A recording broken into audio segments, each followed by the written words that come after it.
دیکھیں، سب سے پہلے تو مذمت کرنا چاہتے ہیں کہ کل جو پارلیمان ہے جس کی توقیر بہت بلند ہے، اس پارلیمان کی توقیر کو گرایا گیا۔ آئین شکنوں نے کل پاکستان کے پارلیمان کے اندر 50 ایئرس کی جو گولڈن جوبلی ہے اس کو منایا۔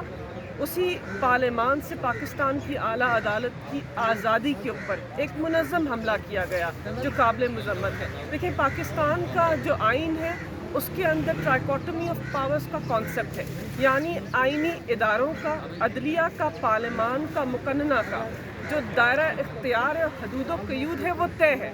کوئی بھی ادارہ کسی دوسرے ادارے کے اوپر حاوی نہیں ہو سکتا، اور پاکستان کی اعلیٰ عدالت جو انصاف کا مرکز ہے، پاکستان کی عوام کی بنیادی انسانی حقوق کا محافظ ہے، اس کو پاکستان کے آئین کے اندر آزادی دی گئی ہے۔ آرٹیکل 191 کہتا ہے کہ پاکستان کی اعلیٰ عدالت کے جو قواعد و ضوابط ہیں وہ اعلیٰ عدالت ہی طے کریں گے کہ انہوں نے کس رولز کے مطابق اپنے عمل کو آگے بڑھانا ہے۔ تو کل آئینی شک کی موجودگی میں ایک بل کے ذریعے پاکستان کے پارلیمان کے حدود و قیود کو، ان کے پاورز کو، ان کے رولز کو امینڈ کرنا ہے، وہ قابل مذمت ہے اور غیر آئینی ہے۔ اور پاکستان کی اعلیٰ عدالت کے چیف جسٹس کو اس قسم کے غیر آئینی قانون جو ہے اس کو ماورائے آئین ڈکلیئر کر کے اسے کالعدم قرار دینا چاہیے۔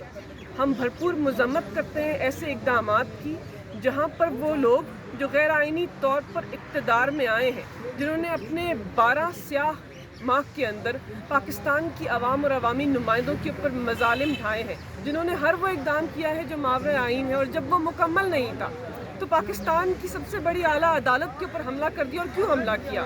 کیونکہ پاکستان کی اعلیٰ عدالت کے چیف جسٹس اور محترم ججز ان کی ایما کے مطابق فیصلہ نہیں دے رہے۔ اور بات کیا ہے؟ 90 دن کی بات ہے۔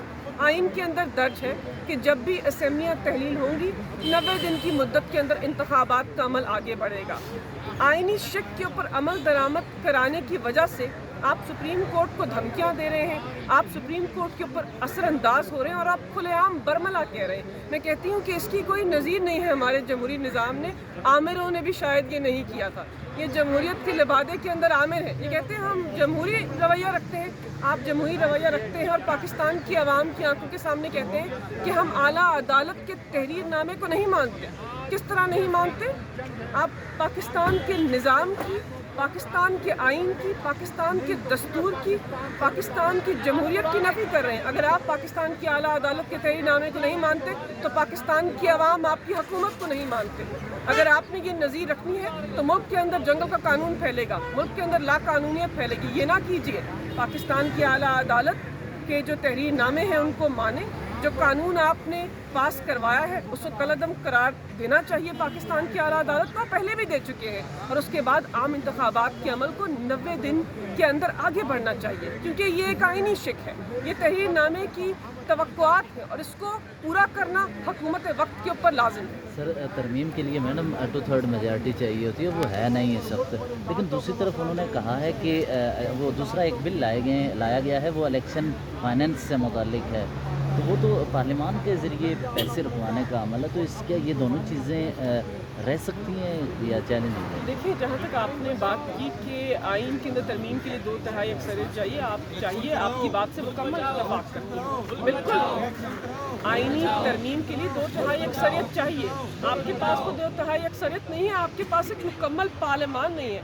آپ اس پارلیمان سے قانون سازی کرا رہے ہیں جس پارلیمان کی پاکستان کی عوام کی آنکھوں میں اور اخلاقی طور پر حیثیت کم ہوتی جا رہی ہے۔ ایک پارلیمان جس کے اندر یک طرفہ کارروائی ہو، جہاں پر اپوزیشن کے ممبران موجود نہ ہو، جہاں پر لیڈر آف دا اپوزیشن ان کے ٹکٹ ہولڈر ہو، اس پارلیمان سے قانون سازی کرا کر آپ بتاتے ہیں کہ آپ کے پاس یہ اخلاقی اور قانونی جرت ہے کہ آپ سپریم کورٹ کے دائرہ اختیار کو تبدیل کر سکیں۔ آپ بالکل تبدیل نہیں کر سکتے۔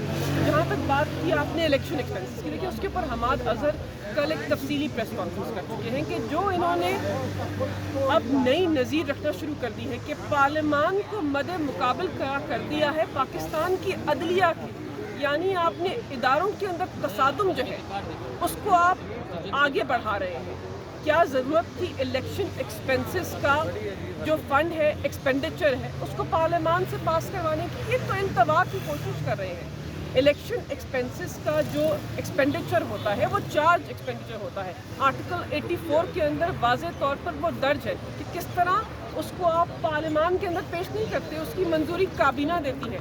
پاکستان کی عوام کی آنکھوں میں دھول نہ جھونکیے اور ہمیں نہ بتائیے, کیونکہ ہم بھی حکومت کر چکے ہیں. ہم جانتے ہیں کہ آپ نے اگر پیسے نکالنے ہیں, اگر الیکشنز کے عمل کو آگے بڑھانے کے لیے پیسے نکالنے ہیں, تو آپ کے پاس یہ قانونی راستہ ہے. پارلیمان کے علاوہ یہ پارلیمان سے مہر لگوا رہے ہیں, ایک ربر سٹیمپ پارلیمان سے مہر لگا رہے ہیں کہ پارلیمان ہمارے ہر غیر آئینی, ہر غیر قانونی عمل جو ہے اس کو وضاحت دے, اس کے اوپر ایک سٹیمپ لگائے. اور یہ بہت ہی افسوسناک ہے. اس سے پہلے کبھی بھی کسی جمہوری دور کے اندر کسی حکومت وقت نے, کسی آمر نے بھی اس طرح پارلیمان کو عدلیہ کے مد مقابل نہیں کھڑا کیا تھا. آپ کون سی نئی نظیر رکھ رہے ہیں؟ آپ کیا بتا رہے ہیں عوام کو؟ آپ کیا میسج دے رہے ہیں؟ دنیا کے دوسرے ممالک کو شرم آتی ہے, ندامت سے سر جھکتا ہے کہ ہماری حکومت وقت عدالت کا فیصلہ نہیں مانتے, تو دنیا کا کون سا انویسٹر, دنیا کا کون سا سربراہ آپ کے ملک میں آنا چاہے گا جس ملک کے اندر جنگل کا قانون ہے,